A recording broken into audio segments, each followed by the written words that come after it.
Assalamualaikum warahmatullahi wabarakatuh. Kembali lagi di channel KM Story. Pada kisah kali ini, Mimin ada sebuah cerita yang ditulis oleh Kak Lian Dating Poinnya Brahma. Cerita ini diberi judul Tumbal Pabrik Sawit. Sebelum masuk ke ceritanya, Mimin doakan sahabat pendengar sehat selalu dan lancar rezekinya. Amin ya rabbal alamin. Dan jangan lupa untuk mendukung channel ini dengan cara like, komen, dan subscribe. Terima kasih. Baiklah, langsung saja kita masuk ke ceritanya dan selamat mendengarkan. Cerita ini kuawali saat aku masih sekolah dulu di kota Pekanbaru Riau. Aku salah satu anak petani sawit yang bekerja di salah satu PT yang lumayan besar. Bapakku seorang petani sawit, sementara ibuku buruh sawit. Pekerjaannya terkadang mengutip brondolan sawit atau membabat rumput sawit. Sedangkan abangku bekerja di bagian pabrik sawitnya. Setiap karyawan di PT ini harus tinggal di perumahan yang telah disediakan oleh perusahaan.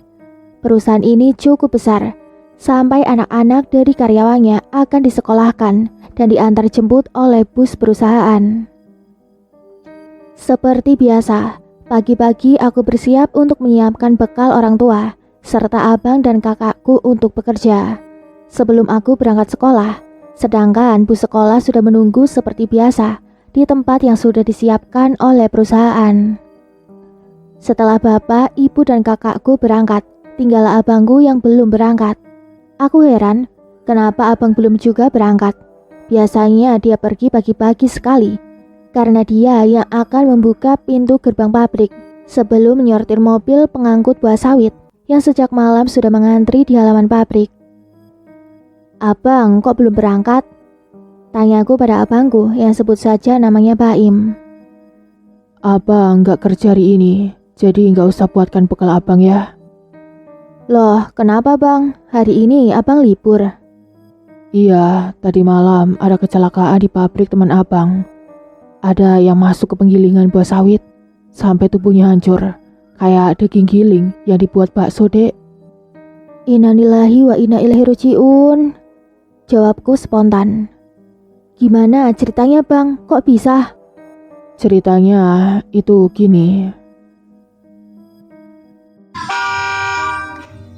Suara klakson terdengar dari bus sekolahku, pertanda semua murid harus segera naik karena bus akan berangkat. Sebenarnya aku ingin sekali mendengar cerita abangku saat ini. Namun apa boleh buat, aku harus ke sekolah. Walaupun aku laki-laki, tapi aku sudah diajari untuk memasak oleh ibuku. Bahkan aku mencuci bajuku sendiri dan menyetrika baju seluruh penghuni rumah. Kata ibu untuk bekalku kelak, siapa tahu aku nanti merantau ke kota orang dan aku harus mandiri. "Nanti malam saja abang ceritanya. Aku berangkat sekolah dulu. Abang gak kemana-mana kan?" "Enggak, Dek. Paling nanti malam abang ke pabrik buat bersihin alat yang sudah membunuh teman abang itu." "Yaudah, aku berangkat dulu ya bang." Singkat cerita, hari ini pun berganti malam. Saat semua keluarga sedang asyik menonton TV termasuk aku, abangku memanggilku untuk menemani dia ke pabrik. "Dek, ikut abang yuk, temani abang ke pabrik." "Emang abang gak ada teman?" "Ada sih, tapi biar abang ada teman aja dari rumah." Katanya beralasan, padahal dia takut, sebab abangku itu memang penakut. "Ayolah," jawabku karena aku juga penasaran dengan tempat kerja abangku itu. Karena kalau dilihat dari luar, pabrik sawit itu nampak sangat luas dan memiliki tabung-tabung yang sangat besar, bahkan tinggi, seperti gedung saja. Di perjalanan aku bertanya pada abang, bagaimana temannya itu bisa kecelakaan. Kenapa dia tak hati-hati saat bekerja? Menurut abangku, dia sudah sangat hati-hati. Namun hari itu entah kenapa, dia terlihat banyak melamun, tidak seperti biasanya. Menurut cerita abangku, saat itu abangku sempat menegur temannya itu agar tidak melamun saat bekerja. Temannya itu sempat bercerita saat istirahat makan siang, kalau dia diberi uang oleh bos mereka. Memang saat itu temannya sedang kesulitan keuangan. Ibunya di kampung sedang sakit dan diminta kirimin uang untuk berobat. Dia sempat meminjam uang dari abangku, tapi abang tidak ada uang karena setiap gajian uang akan diberi kepada ibuku untuk digunakan membantu kebutuhan keluarga. Katanya saat ibunya telepon itulah bos mereka mendengar pembicaraan teman abang itu dengan keluarganya. Saat itu juga bos mereka memberikan uang sebesar 5 juta padanya. Tumben, bos mereka baik meminjamkan uang padanya. Padahal bos mereka itu terkenal pelit. Jadilah teman abang itu ragu untuk menggunakan uang itu atau tidak. Tapi dia sudah sempat membeli rokok dan makan dari uang bos tadi. Nah, pas kejadian kecelakaan kerja itu, dia sebenarnya merasa sakit kepala setelah makan siang. Dia sempat bilang pada abangku kalau kepalanya sakit. Abang menyuruh dia untuk berbicara dengan bos untuk cepat pulang dikarenakan kurang enak badan. Tapi teman abang itu bilang kerjaannya tanggung, sebentar lagi juga selesai. Saat mengoperasikan alat penggiling sawit itu, teman abang berdua dengan temannya. Namun temannya ini setiap bekerja menggunakan handset karena mesin penggiling itu sangat berisik. Dia bekerja sambil mendengarkan musik. Saat mengangkut sawit dan mengarahkan sawit ke mesin, entah karena tersandung sesuatu atau terpleset karena lantai pabrik licin, kaki temannya itu masuk ke mesin penggiling sawit. Temannya itu berteriak-teriak meminta tolong pada teman yang satunya. Namun temannya tidak mendengar teriakan itu. Terlihat dari kamera CCTV kalau teman abangku itu berusaha melempar temannya itu dengan beberapa brondol sawit, tapi tidak mengenai temannya itu, sehingga satu kakinya tertarik masuk ke dalam mesin penggiling sawit. Dia pun sempat berpegangan pada beberapa tiang besi, tapi mesin itu terus saja menarik tubuhnya ke dalam dan semakin ke dalam. Teriakannya pun tak terdengar oleh buruh pabrik yang lain, karena kalah oleh suara mesin giling sawit yang sangat keras. Terekam jelas di CCTV bagaimana tubuhnya perlahan masuk ke dalam mesin giling sampai habis masuk semua. Beberapa orang sadar kalau ada yang kecelakaan saat begitu banyak darah berceceran di mesin pabrik. Saat mesin dimatikan, masih terlihat potongan telapak tangan yang tersisa dan belum terkena mesin giling. Saat itulah temannya tadi menjerit histeris sampai pingsan di tempat. Bahkan setelah sadar pun, dia masih sempat menjerit dan menangis. Perusahaan menyembunyikan kejadian itu pada orang luar. Bukti CCTV pun disembunyikan, entah dilenyapkan oleh perusahaan. Mendengar cerita abangku itu, aku jadi takut dan menyesal sudah mau ikut menemani dia ke pabrik. Aku adalah tipe orang yang penakut, dan tak terasa kami pun sampai di halaman pabrik. Abangku sudah ditunggu oleh 2 orang temannya di gerbang. Aku pun turun dari motor dan melihat ke segala arah. Seram ya, suasana pabrik sawit ini sungguh seram bagiku. Abang pun membuka gerbang pabrik dan menarikku untuk masuk. Awalnya aku ragu dan ingin menunggu di depan gerbang saja. Tapi aku takut karena aku hanya sendirian bila menunggu di depan gerbang. Akhirnya aku masuk. Aku mengikuti ketiga orang ini untuk masuk. Aku menggandeng tangan abangku saat berjalan menelusuri lorong-lorong pabrik.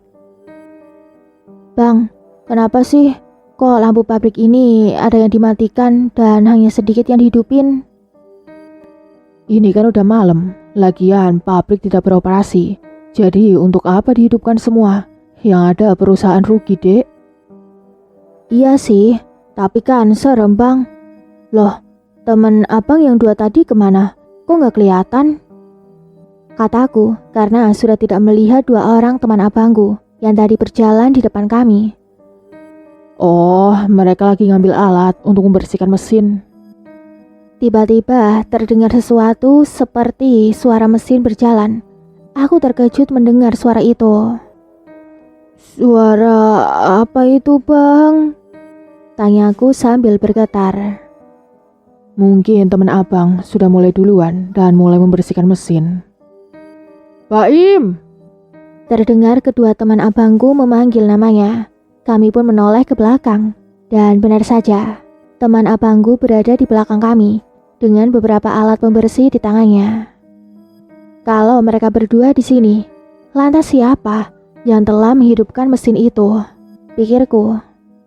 Aku pun saling pandang dengan abangku, begitu juga kedua temannya. Mereka berdua saling pandang, sedang suara mesin jelas terdengar oleh kami berempat. Padahal tidak ada siapapun di dalam pabrik selain kami. Sedangkan satpam yang berjaga ada di depan pabrik. Kakiku gemetar saat itu juga. Kedua teman abangku pun saling berpelukan dan merapatkan tubuh mereka, lalu berlari menghampiri kami. Im, aku takut. Pulang aja yuk.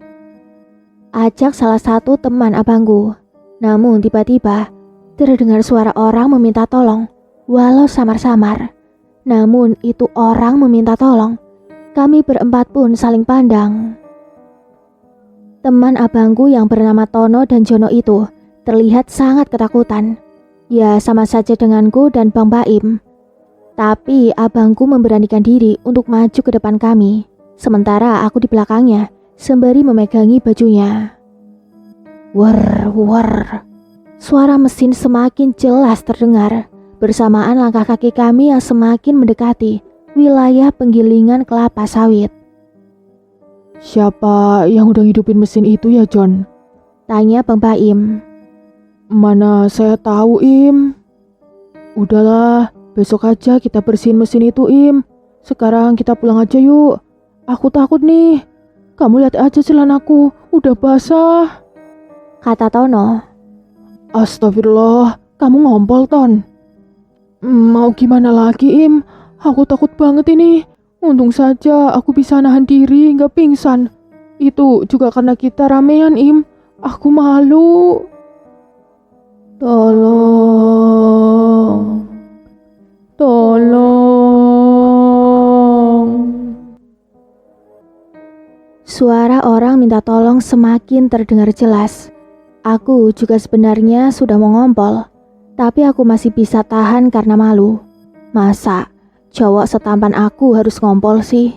Mau ditaruh di mana harga diriku ini? Halo, Bang Arif, datang ke sini ya, tolong kami sebentar. Bang Baim menghubungi satpam yang sedang berjaga di depan pabrik. Tak lama Bang Arif pun datang. Tono dan Jono langsung berhamburan memeluk Bang Arif tanpa malu. Ada apa, Im? Kok kalian belum bersihin mesinnya sih? Tuh mesin udah kalian hidupkan kan?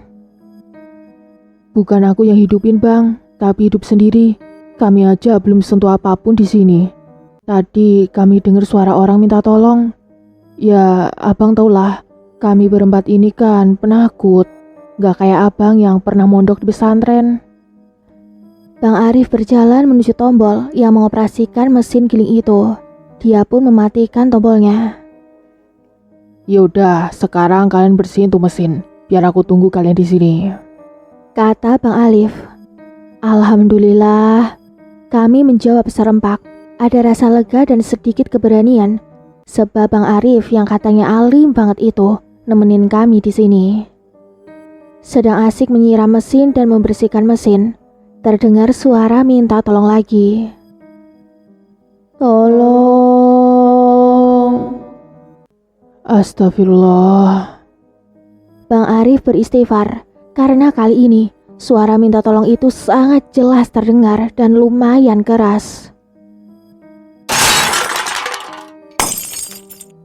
Terdengar suara sesuatu terjatuh dan pecah. Tanpa dikomando, kami berempat berteriak dan berlari ke arah Bang Arif karena sangat terkejut. Rasanya jantungku mau copot saja dari dadaku ini. Kamu sudah beda alam dengan kami, jadi jangan ganggu kami. Kami hanya bekerja di sini. Pergilah ke alammu sekarang. Bang Arif berbicara sendiri membuat kami semakin gemetar. Abang ngomong sama siapa? Tanya kami serempak. Dia nggak mau pergi. Sepertinya dia mau ngomong sesuatu sama kita, Im. Kata Bang Arif. Siapa, Bang? Siapa yang mau ngomong sama kita? Jawab Bang Baim. Itu korban kecelakaan kemarin sore ini. Masa iya? Arwah mau ngomong sama kita bang, emangnya bisa? Tanya aku memberanikan diri. Tentu saja bisa. Korinya lah yang ingin menyampaikan sesuatu pada kita. Kembali terdengar suara benda terjatuh. Lalu tiba-tiba listrik padam di seluruh pabrik, membuat sisi pabrik gelap dan tak terlihat apapun. Kami semua menghidupkan lampu senter yang terdapat pada ponsel masing-masing, termasuk Bang Arif. Keluarlah, tampakkan dirimu. Katakan apa yang ingin kau katakan. Setelah itu, jangan ganggu karyawan di sini lagi. Teriak Bang Arif membuat suaranya menggema ke seluruh lokasi pabrik. Hening, sesaat kemudian sangat hening. Hanya suara jangkrik yang terdengar. Entah dari mana jangkrik itu berasal. Tidak apa-apa, kami tidak takut. Muncullah sekarang dan katakan apa yang ingin kau sampaikan. Kenapa bang? Kok abang bilang begitu? Tanya Tono dan Jono. Dia tidak ingin menampakkan diri karena kondisi tubuhnya yang hancur dan rusak. Dia tidak ingin membuat kalian ketakutan. Sudah bisa ditebak bagaimana kondisi tubuh hantu itu. Kami hanya bisa mengarahkan cahaya ponsel kami ke sembarang arah. Kami takut tiba-tiba dia menampakkan diri di hadapan kami. Kan gak lucu kalau aku pingsan di sini. Bisa-bisa nanti aku ditinggalkan oleh mereka lagi. Serak, serak. Tiba-tiba terdengar suara seretan dari arah depan kami. Serempak kami mengarahkan cahaya ponsel ke arah depan kami, sembari mundur ke belakang Bang Arif. Awalnya terlihat asap tebal, semakin lama asap itu menjadi tipis dan membentuk sebuah tubuh seseorang. Tubuh yang tak sempurna, karena tubuh itu tanpa kaki, kepalanya hancur setengah, dan darah hitam menetes dari mulutnya, menimbulkan bau busuk. Sedangkan kedua tangannya menyeret separuh tubuhnya, menimbulkan jejak darah menghitam di lantai. Kakiku terasa lemas seketika, sedangkan Tono dan Jono saling berpelukan. Aku menutup kedua mataku dan memeluk Bang Baim dengan erat sekali. Aku tidak berani melihat hantu itu lagi. Aku berdoa dalam hati. Aku tiba-tiba merasa pusing karena mencium bau yang sangat busuk. Hampir saja aku tumbang. Kalau Bang Baim tidak merangkul tubuhku, sudah pasti aku pingsan saat itu juga. Sungguh sangat seram. Baru kali ini aku melihat penampakan hantu sejelas ini seumur hidupku. Terlihat Bang Baim membaca ayat-ayat suci Al-Quran, sehingga membuat tubuh hantu itu sempurna seperti manusia biasa. Itu teman Bang Baim yang jadi korban kecelakaan kemarin sore. Dia hanya diam dan menangis. Dia tidak mengucapkan apapun, hanya menangis saja. Apa yang ingin kau katakan? Tanya Bang Arif. Hantu itu masih terus menangis. Sementara kami sudah gemetar melihat kejadian itu. Tapi Bang Arif santai saja. Walau samar terlihat karena hanya penerangan dari ponsel, sebab listrik belum juga menyala. Tolong anak dan istriku. Mereka tidak bersalah. Aku tidak mau mereka menjadi tumbal juga sama sepertiku. Aku disiksa dan dijadikan budak di sini. Aku dipaksa. Kalau aku tidak mau, maka aku akan dicambuk dan dibakar sedikit demi sedikit. Kata hantu itu. Aku merasa tidak percaya oleh apa yang kulihat. Apakah benar yang dikatakan oleh hantu itu? Atau itu hanya jin yang menyesatkan manusia? Kami baru tahu kalau teman Bang Baim itu dijadikan tumbal. Berarti teman Bang Baim itu meninggal secara tidak wajar. Makanya dia jadi arwah penasaran. Siapa yang sudah menjadikan dia tumbal, Bang? Tanya aku berbisik pada Bang Baim. Shh, diam saja. Lebih baik kita dengarkan apa katanya.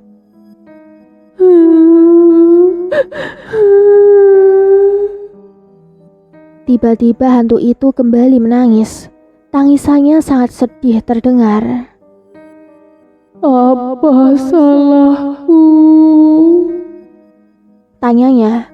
Bang Arif membaca ayat kursi saat hantu itu kembali menangis. Kami akan menolong keluargamu.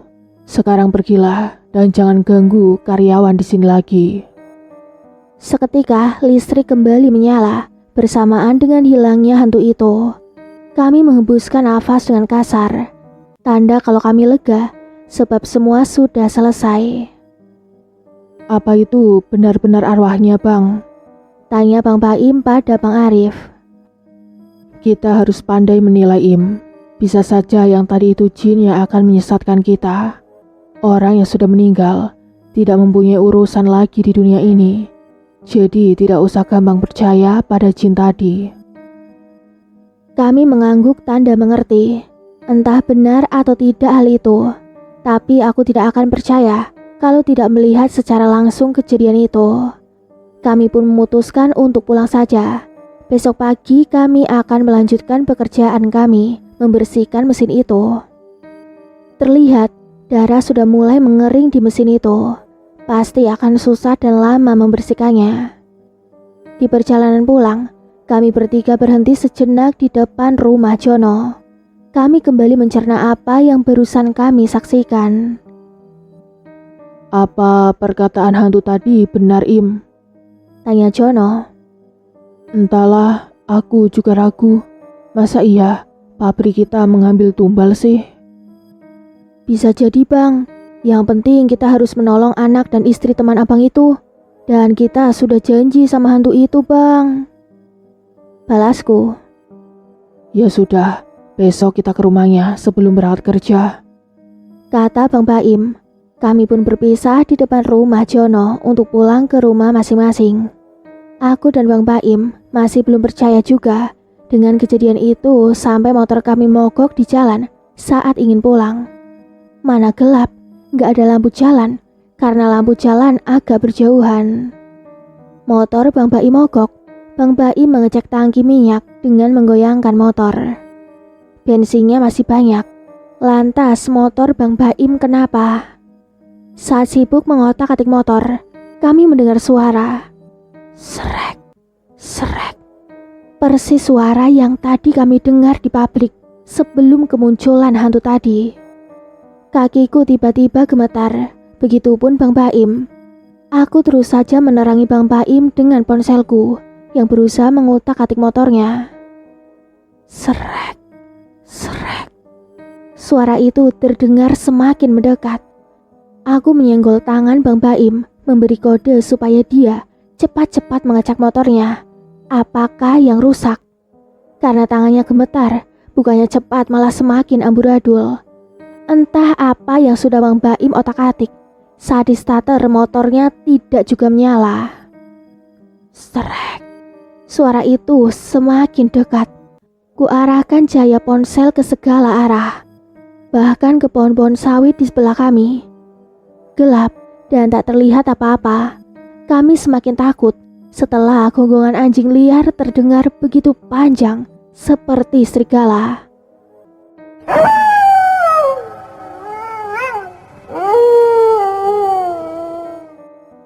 Saking terkejutnya ponselku sampai jatuh ke tanah. Saat aku ingin mengambil ponselku kembali, tiba-tiba bulu kuduku berdiri karena aku merasa ada udara yang berhembus di depanku, seperti hembusan nafas. Karena udara yang ada di depanku ini bau sekali, seperti bau bangkai tikus. Tubuhku seketika menjadi kaku sejenak. Dek, kok diem aja sih? Arahkan ponselmu dong ke sini, apa gelap ini? Kata Bang Baim sedikit membentak. Aku pun tersadar dan bergegas mengambil ponselku dan mengarahkan ke depanku. Hush. Seperti ada angin yang menabrak wajahku. Dingin, sangat dingin. Tidak ada apa-apa saat lampu ponselku kuarahkan ke depanku. Loh, kok malah bengong sih, Dek? Ini loh, coba senter ke sini. bentak Bang Baim dengan kesal. Iya bang, maaf. Tadi kayak ada... Gak usah ngoceh, ini senterin tangan abang. Aku pun menerangi Bang Baim. Ternyata tidak ada masalah apapun pada motornya. Bang Baim kembali menstarter motornya. Sudah berkali-kali di starter, tapi nggak mau hidup juga motornya. Ya Allah, kok gini sih? Tolong kami ya Allah. Terdengar suara Bang Baim berdoa. Hei setan, gak usah kau ganggu kami. Kami gak ada salah sama kamu. Kami janji akan menolong keluargamu. Jadi jangan ganggu kami, setan sialan. Teriakku. Entah dari mana keberanianku itu muncul. Tapi aku sudah mulai kesal dengan ini semua. Aku sudah capek dengan rasa takut ini mulai dari pabrik tadi. Sampai mau pulang pun aku diganggu. Jaga mulutmu. Kok ngomong kayak gitu? Nanti ada setan beneran baru tahu rasa lo. Aku gak peduli bang. Kalau dia muncul, sini. Biar aku ajak dorong motor sekalian. Shh, kamu itu loh dek. Udah sabar aja. Biar abang coba hidupkan lagi. Saat di starter, alhamdulillah motornya menyala.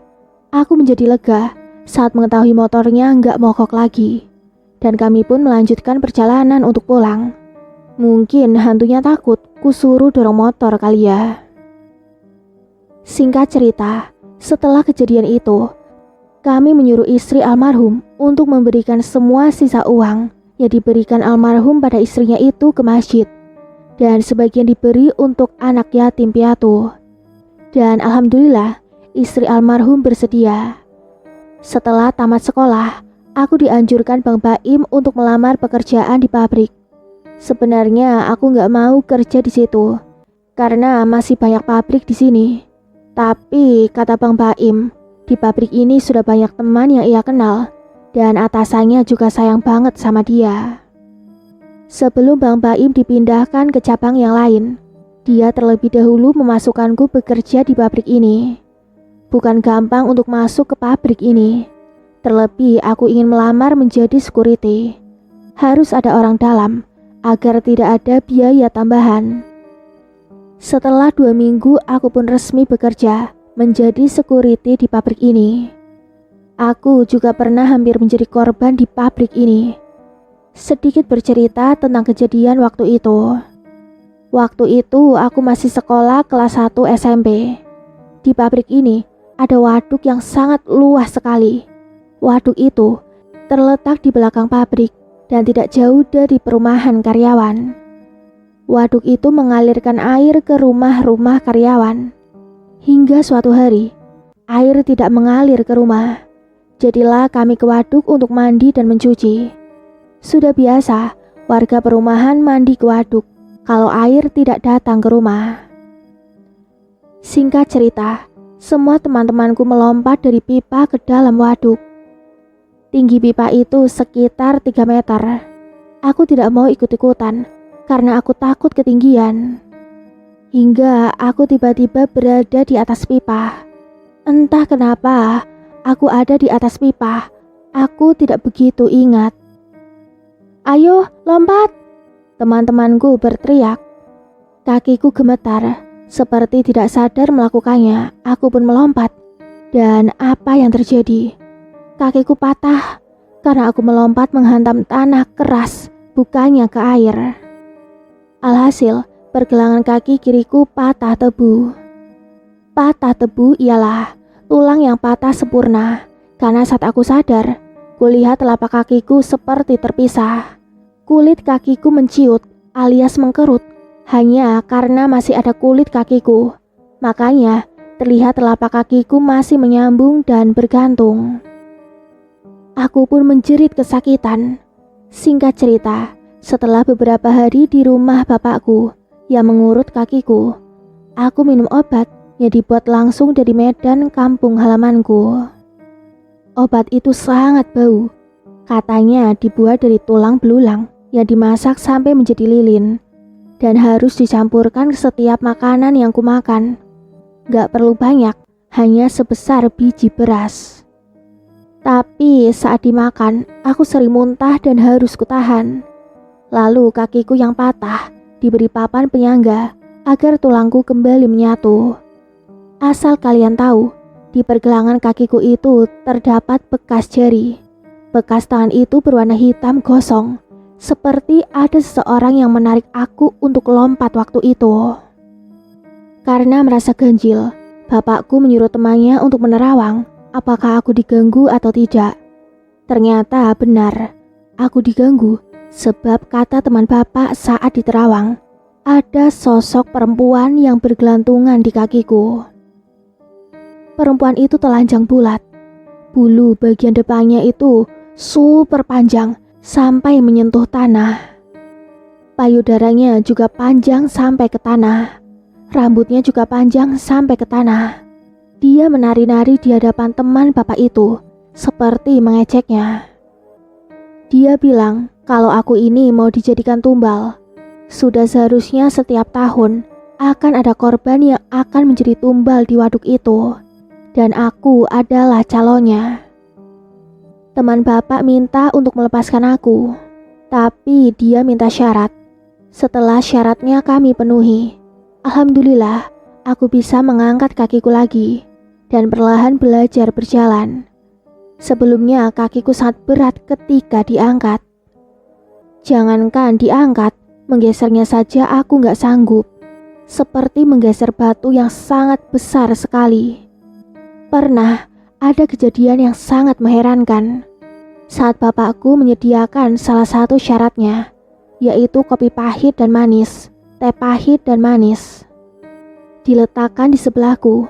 Saat pagi menjelang, itu minuman semuanya kandas alias habis. Aku heran kenapa bisa habis, padahal aku sama sekali tidak menyentuhnya. Walau keluargaku mengejekku bahwa akulah yang sudah meminum itu sajen, tapi aku bersumpah gak pernah menyentuhnya. Kembali ke kejadian aku sudah bekerja di pabrik. Aku baru tahu kalau setiap tahun akan diadakan pemotongan kerbau untuk ditenggelamkan ke waduk. Yang ditenggelamkan hanya kepala kerbaunya saja, sedangkan dagingnya dibagi-bagikan pada seluruh karyawan di perumahan. Dan sebagian dimasak di kantin pabrik untuk makan bersama karyawan. Kejadian itu seminggu sebelum lebaran. Aku melihat ada 5 ekor kerbau yang diturunkan dari 3 truk. Aku baru tahu setiap tahun ada pemotongan kerbau, dan aku sangat terkejut. Kelima kepala kerbau yang akan ditenggelamkan ke dalam waduk, sehingga air tidak akan mengalir beberapa minggu. Dari aku tahu, air waduk tidak akan bau oleh kepala kerbau, karena kepala kerbau akan disantap oleh penunggu waduk yang katanya lagi didiami oleh ular besar berbentuk naga. Entah benar atau tidak, yang pasti aku merinding mendengar hal itu dari beberapa karyawan. Sampai suatu malam, aku ikut untuk ritual menenggelamkan kepala kerbau itu. Seluruh security ikut termasuk aku juga. Sebenarnya aku takut dan sudah mencari alasan, tapi aku malah diancam mau dipecat. Belum genap setahun, masa udah dipecat sih? Kan sayang, aku banyak dapat tips kalau kerja di sini. Alhasil, terpaksa aku ikut. Aku ikut menggotong salah satu kepala kerbau yang baunya anyir darah itu. Sungguh, sangat mendebarkan ketika melihat langsung ritual itu. Banyak terjadi hal yang tak terduga dan menyeramkan. Sebenarnya sih cerita ini pengalaman dari adikku. Aku mengganti peran sebagai aku agar lebih mudah buat aku menceritakan. Lagi pula aku juga turut mengalami kejadian aneh beserta keluargaku. Misalnya kakiku yang patah, itu real pengalamanku. Cerita ini dialami oleh adik dan abangku. Dan kami sekeluarga juga pernah ingin dijadikan tumbal karena adikku sudah banyak tahu tentang perusahaan itu. Dan alhamdulillah, kami sekeluarga selamat setelah adikku mengundurkan diri dan lebih memilih bekerja di Pegadaian sebagai security.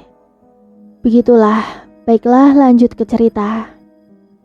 Malam ini, perasaanku sungguh gak enak. Ada rasa cemas dan takut. Sedikit ku beritahu tentang waduk ini.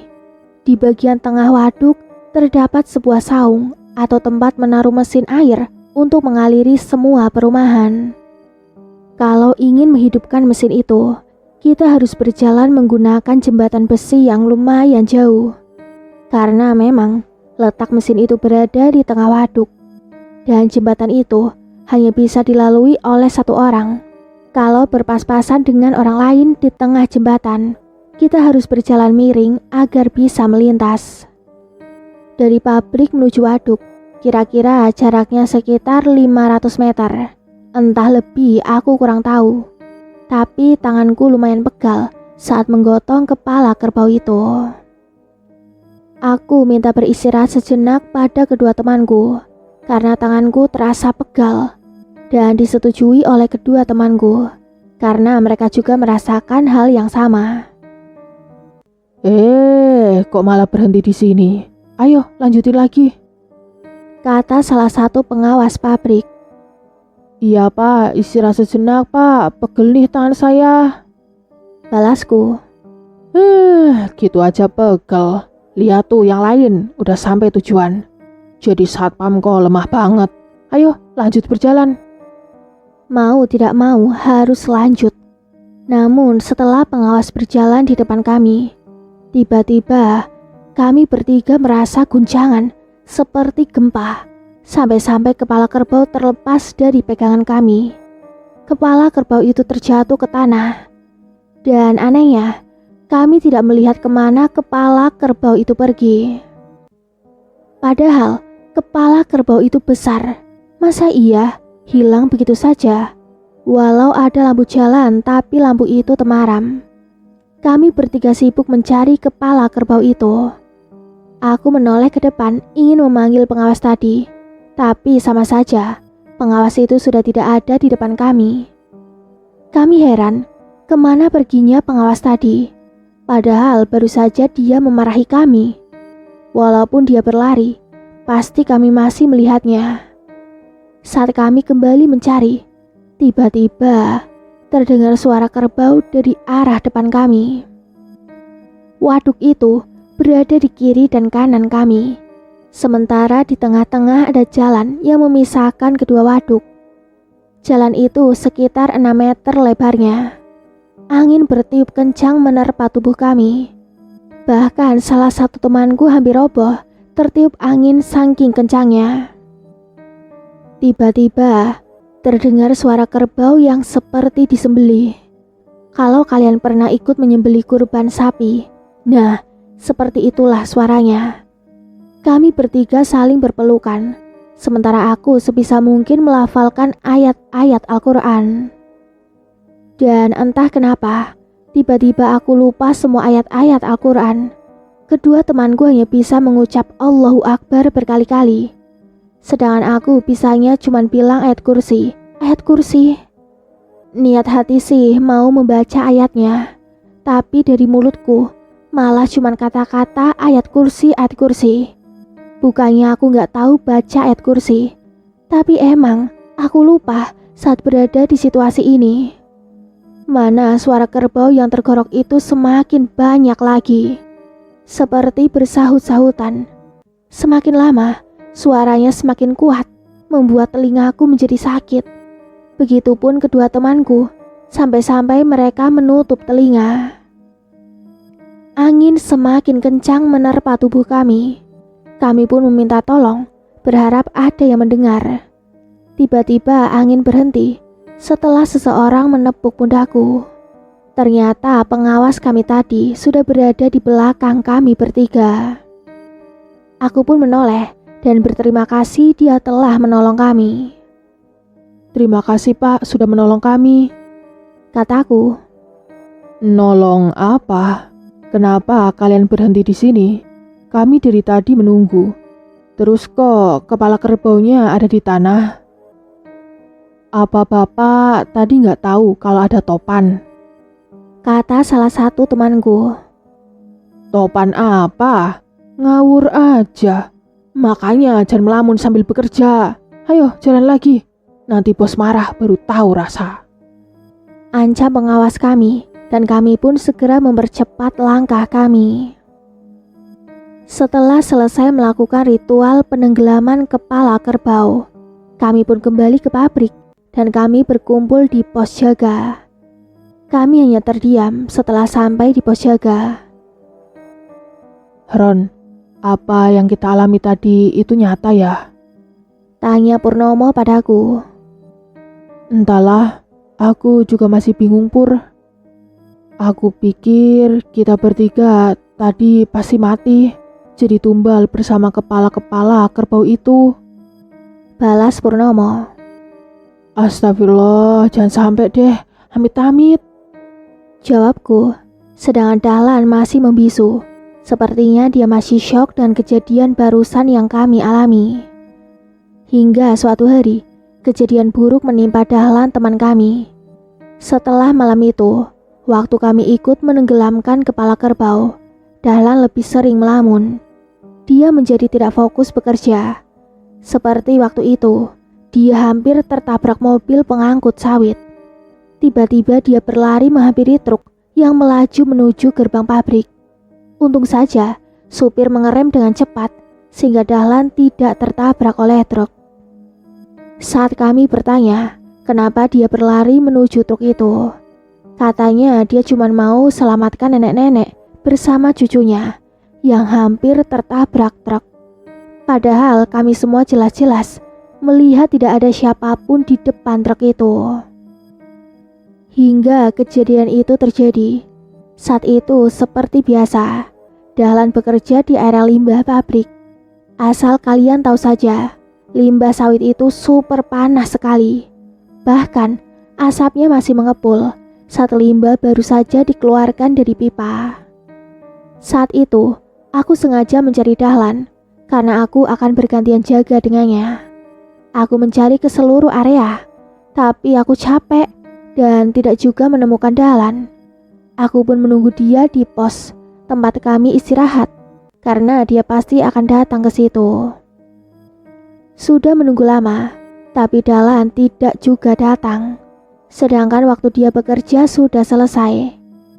Jam menunjukkan pukul 5 sore dan aku kembali mengelilingi area kolam-kolam pembuangan limbah sawit. Kolam-kolam tersebut luas sekali. Bila dihitung ada sekitar 50 kolam penampungan limbah di area itu. Aku berjalan menyelusuri setiap kolam. Tak juga kutemukan. Aku melaporkan pada atasan. Mungkin saja Dahlan sudah pulang karena shift malam akan tiba. Seperti biasa, aku menunggu di pos. Bila ada limbah yang akan keluar, rekanku akan mengabariku melalui ponsel, sehingga aku akan membuka tutup penyumbat pipa agar limbah bisa mengalir ke kolam pembuangan. Saat panggilan datang dan memerintahku membuka penyumbat, aku pun menuju kolam-kolam untuk membukanya. Tapi aneh, kenapa ada benda seperti mengapung di dalam salah satu kolam pembuangan? Aku penasaran, apa mungkin ada hewan liar yang masuk ke kolam? Atau hanya sebatang kayu? Terkadang ada pohon akasia yang patah dan terjatuh ke dalam kolam. Benda itu tidak begitu jelas karena tertutup lumpur limbah. Aku harus segera menyingkirkan batang pohon itu. Kalau tidak disingkirkan, akan menyumbat di pipa pembuangan yang mengalir ke kolam yang lain. Saat kudekati batang pohon itu, kok bentuknya aneh dan lumayan besar juga. Bagaimana aku menyingkirkannya? Kan gak mungkin aku nyebur ke dalam. Yang ada seluruh kulitku bakalan terkelupas nanti. Aku menghubungi teman, seorang operator alat berat agar segera ke lokasi. Saat menunggu angkutan datang, aku terus saja memperhatikan batang pohon yang mengambang itu. Bentuknya kayak patung manusia. Apa ada yang sengaja membuangnya di kolam? Kurang kerjaan saja kalau benar demikian. Membuatku kesal saja. Hari sudah mulai malam dan temanku belum juga datang. Kuhubungi kembali, tapi ponselnya tidak diangkat. Mungkin di perjalanan, pikirku. Aku pun terus saja memperhatikan batang pohon itu. Kok Seperti batang itu melambai padaku. Aku mengucek mataku, memastikan yang aku lihat itu benar. Karena hari mulai gelap, aku mengambil senter yang kuselipkan di pinggangku dan menyenteri batang pohon itu. Tapi tidak bergerak sedikit pun. Senter kembali kumatikan. Lalu kembali kulihat pohon itu melambai. Sebab penerangan lampu samar-samar, jadilah aku tidak begitu jelas melihatnya. Kuarahkan kembali senter itu. Seperti tadi, pohon itu tidak bergerak. Aku pun berpikir, masa iya batang pohon bisa melambai? Dia kan tidak punya tangan. Sedang fokus memperhatikan batang pohon. Ya begitulah perkiraanku, bahwa yang mengapung itu adalah batang pohon akasia yang masuk ke dalam kolam. Memang di sini banyak pohon akasia yang berdiri kokoh di setiap sudut pabrik, menambah kesan angker namun sejuk. Pohon akasia di sini berukuran besar-besar. Kadang dipotong dan ada orang yang khusus untuk memangkas pohon akasia itu. Sedang fokus aku memperhatikan pohon itu, tiba-tiba ponselku berbunyi. Sebuah panggilan masuk, dan ternyata itu temanku yang tadi kusuruh datang, seorang operator alat berat. Halo bro, udah sampai di mana dirimu? Nggak nyangkut di pohon kan? Candaku. Kamu tuh ya malah bercanda loh. Aku masuk paret galian ini. Lah, kok bisa? Kamu tuh tahu jalan apa enggak sih? Kok malah main ke paret? Aku nggak bercanda ini. Aku nggak bisa ke sana ya bro. Aku aja butuh bantuan. Aduh, perlu bantuanku gak? Kamu di mananya? Emang kamu bisa bantu apa? Bisa ngangkat alat beratku yang masuk galian gak? Kalau bisa, ayo datang ke sini bantuin aku. Kamu ini bisa aja. Yaudah deh, kalau gitu biar besok aja pohonnya diangkat. Aku pun merasa bingung, kenapa temanku bisa terperosok ke dalam parit galian. Memang di sepanjang jalan menuju ke sini, di pinggir kanan kirinya terdapat parit galian yang lumayan dalam, yaitu 2 meter. Aku pun memutuskan untuk kembali ke pos penjaga di depan. Saat ingin melangkahkan kakiku, aku mendengar suara orang terjatuh ke air. Biur. Refleks, aku mengarahkan senter ke sumber suara. Cahaya senterku tidak bisa menggapai ke seberang kolam, tapi aku tetap berusaha menerangi sumber suara. Karena nggak jelas, aku pun memutari kolam. Siapa tahu ada hewan liar yang masuk dan nyebur ke kolam.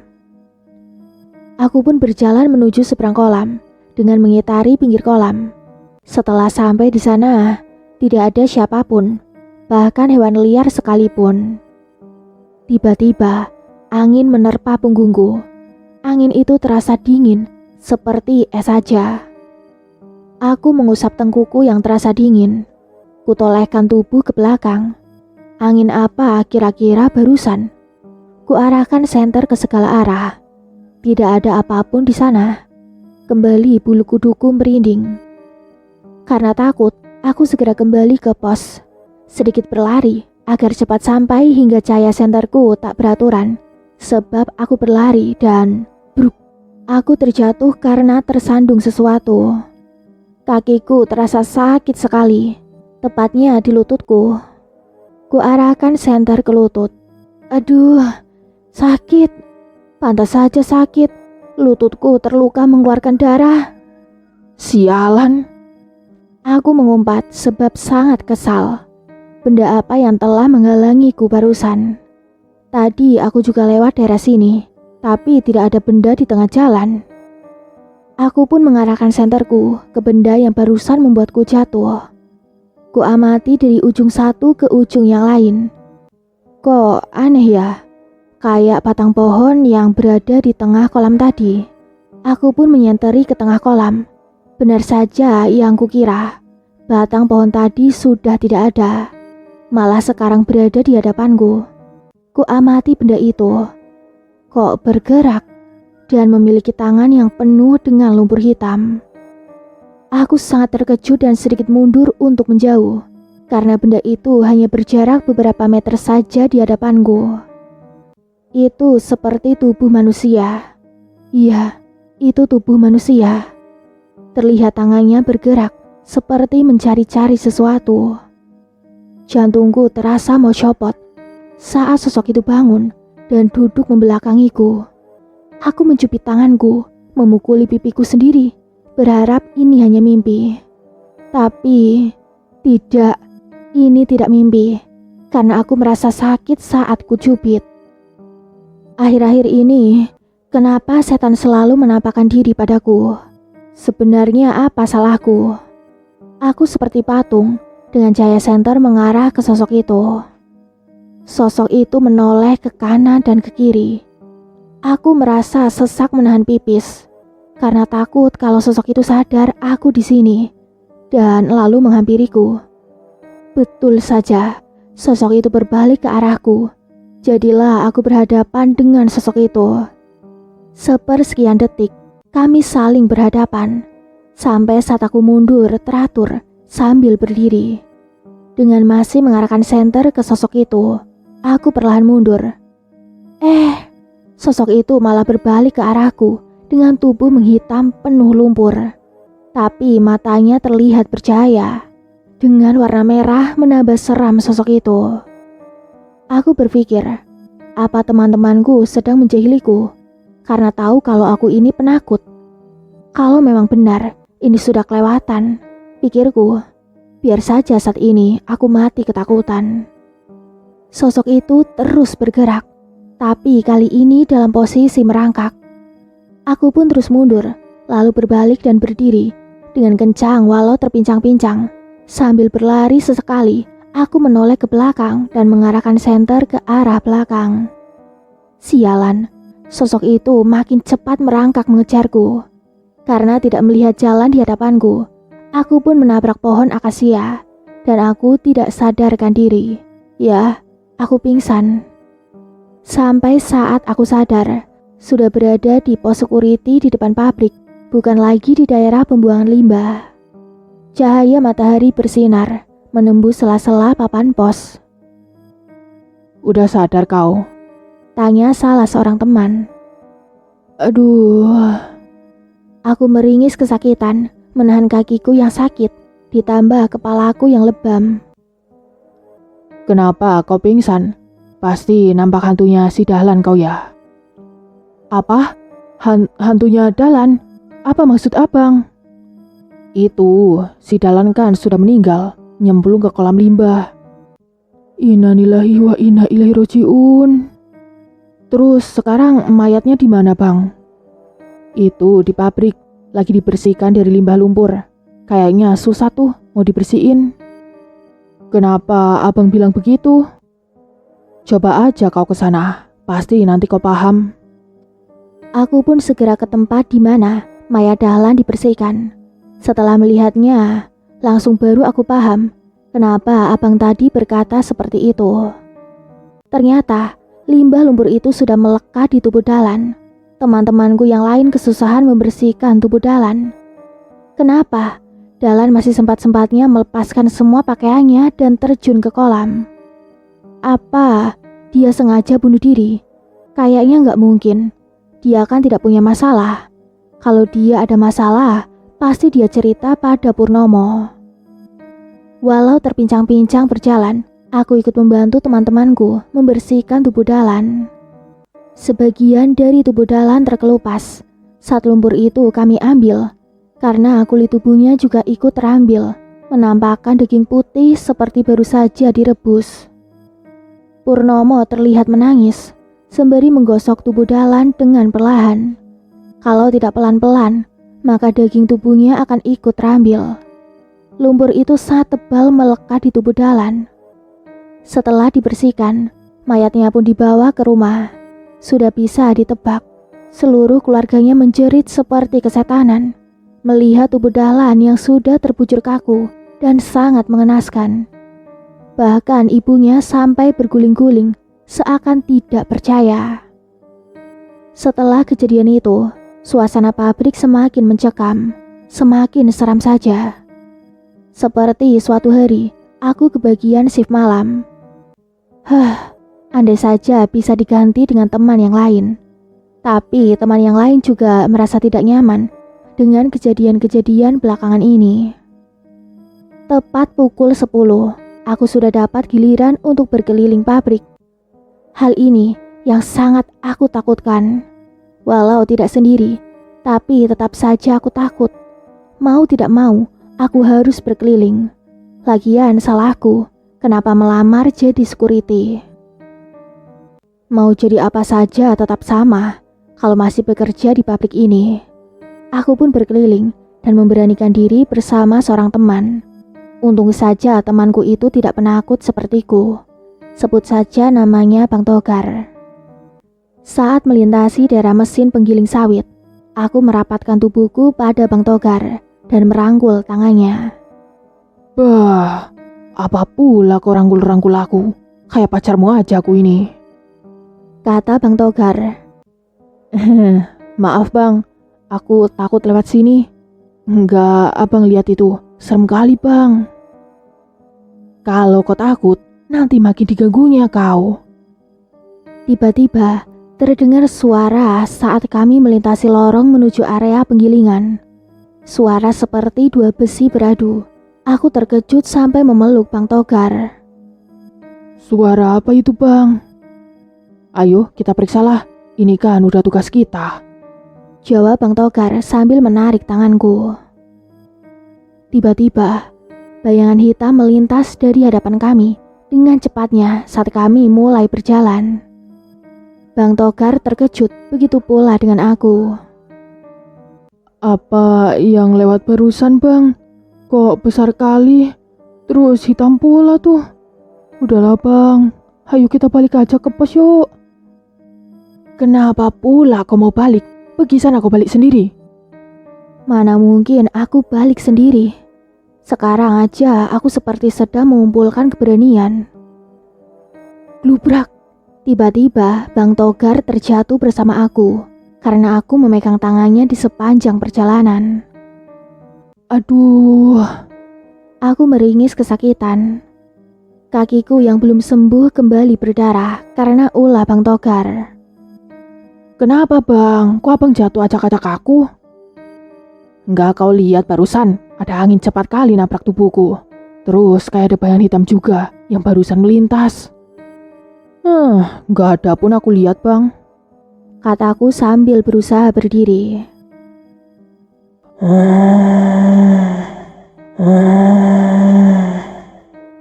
Terdengar suara menggeram dari arah depan kami. Suara itu terasa dekat dan jelas. Dan seperti ada suara langkah kaki yang mendekati kami. Buk, buk. Langkah kaki itu seperti langkah kaki raksasa. Entah itu hanya perasaanku, sebab lorong yang kami lalui ini sedikit sempit dan suara seperti menggema di sekitar kami. Maka dari itu, setiap suara akan terasa kencang dan keras. Makin lama, suara langkah kaki itu semakin dekat saja. Terlihat sesosok tubuh seperti manusia saat kami serentak mengarahkan senter ke arah sumber suara itu. Maka terlihat sosok makhluk menyeramkan. Tubuhnya dipenuhi dengan bulu dan tingginya 2 kali tinggi orang dewasa. Kakiku gemetaran melihat itu. Apalagi makhluk itu memiliki taring yang panjang sampai melewati bibirnya. Dari mulutnya keluar lendir yang sangat bau sekali. Aku hampir tumbang. Dan saat aku memegang Bang Togar, dia tidak ada lagi di sampingku. Tanganku meraba ke sana kemari, mencari keberadaan Bang Togar yang tadi berada di sampingku. Genderuwo! Teriaknya sambil berlari. Bang, tunggu bang, Bang Togar, tunggu aku. Aku pun ikut berlari mengikuti Bang Togar dengan terpincang-pincang. Aku berusaha mencari jalan keluar, karena tiba-tiba aku lupa di mana arah jalan keluar. Aku berhenti sejenak dan mengatur nafasku. Aku lihat ke belakang untuk memastikan genderuwo itu tidak mengejarku. Memang sudah tidak terlihat lagi, tapi aku tetap ketakutan setengah mati. Aku mengatur nafas, berusaha tidak panik, dan akhirnya aku menemukan jalan keluar juga. Sesampainya di pos jaga, aku pun duduk di samping Bang Togar. Dia ngos-ngosan, begitupun aku. Segera aku mengatur nafas karena dadaku terasa sesak seperti kehabisan oksigen. Kenapa abang tinggalin aku, Bang? Karena takut. Aku lupa sama kau. Jawabnya tanpa bersalah. Hampir aja aku pingsan di sana. Tapi abang bilang kalau abang pemberani dan gak takut sama setan. Bahkan neneknya setan pun abang lawan. Iya sih. Tapi kalau hantunya seseram dan sebesar itu ya keoklah aku. Mana berani aku lawan hantu itu. Aku pun mengembuskan nafas dengan kasar. Setelah kejadian itu, di rumahku juga ada kejadian aneh. Ibuku juga sering kesurupan. Misalnya kayak waktu itu, saat abangku tiduran di ruang tamu sambil menonton TV. Dia tidak sadar kalau seekor ular kobra sedang melingkari pergelangan tangannya dan tertidur di telapak tangannya. Saat dia sadar, barulah dia menghempaskan tangannya ke sana kemari untuk berusaha menjatuhkan ular itu. Setelah ular itu terjatuh dari tangannya, bapakku langsung memukul ular itu sampai mati dan kepalanya pecah. Di sisi lain, ibuku menjerit-jerit di dalam kamar. Kami semua pun berlari ke kamar dan mengecek kondisi ibu kenapa dia menjerit. Saat kami membuka pintu, kami mendapati ibu seperti kesakitan sambil memegangi kepalanya. Tak lama ibu meliuk-liuk seperti ular. Aduh, sakit. Begitulah teriak ibu. Untung saja bapakku bisa menyadarkan ibu dari kesurupannya. Pernah juga kami mendapat petunjuk dari ibu yang kesurupan kakek buyutku. Dia bilang ada sesuatu di belakang rumah dan kami harus segera mengambilnya. Saat aku mengorek menggunakan cangkul, tidak kutemukan apapun. Padahal sudah lumayan dalam aku mengorek tanah itu. Tapi begitu ibuku yang kesurupan itu datang dengan membawa sebilah pisau, hanya dengan menancapkan ujung pisau ke tanah, seperti mencongkel, ada yang menempel di ujung pisaunya. Sebuah benda berwarna putih berbentuk pocong. Saat kami buka, ternyata isinya 3 buah jarum berwarna emas dengan dililit oleh rambut. Kami pun membakar benda itu di dalam rumah. Kami semua terkejut saat api membumbung tinggi hingga mengenai plafon langit-langit rumah. Refleks, kami semua yang awalnya mengelilingi benda itu mundur teratur. Entah benda apa itu, namun menurut ibuku yang masih kesurupan, katanya itu adalah rambut bapakku. Pantas saja bapak sering mengeluh sakit kepala. Mengingat kejadian yang terjadi, aku pun mengundurkan diri. Aku takut menjadi korban. Terlebih lagi pernah aku melihat di depan rumah ada pembangunan perumahan. Aku melihat ada jin yang sangat besar duduk di lahan pembangunan rumah itu. Saking besarnya, aku tidak melihat kepala, hanya tubuhnya saja yang terlihat. Kepalanya tertutup oleh tubuh raksasanya itu. Pernah juga aku melihat makhluk di samping rumahku, dan di samping rumahku itu terdapat lapangan voli. Aku melihat makhluk tinggi, kurus, kira-kira tingginya 2 meter. Tangannya panjang sampai menyentuh tanah. Lidahnya juga panjang sampai ke tanah. Begitupun telinganya besar dan panjang sampai ke tanah juga. Sementara telapak kakinya terbalik, jari kaki menghadap ke belakang dan tumit kakinya menghadap ke depan. Aku pun menjerit saat itu. Untung bapakku segera datang dan membawa aku masuk ke dalam rumah. Memikirkan semua kejadian itu, kami sekeluarga memutuskan untuk pindah dan pulang ke Medan.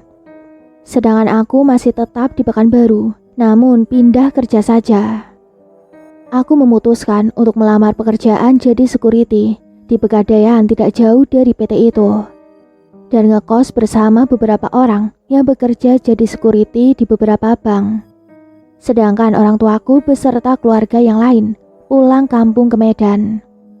Sampai sekarang, PT itu masih beroperasi dan bertambah jaya. Bahkan cabangnya sudah banyak sampai ke Bagan Batu. Demikianlah kisah akhirnya. Tunggu cerita baru lainnya di video selanjutnya. Mimin pamit undur diri. Wassalamualaikum warahmatullahi wabarakatuh.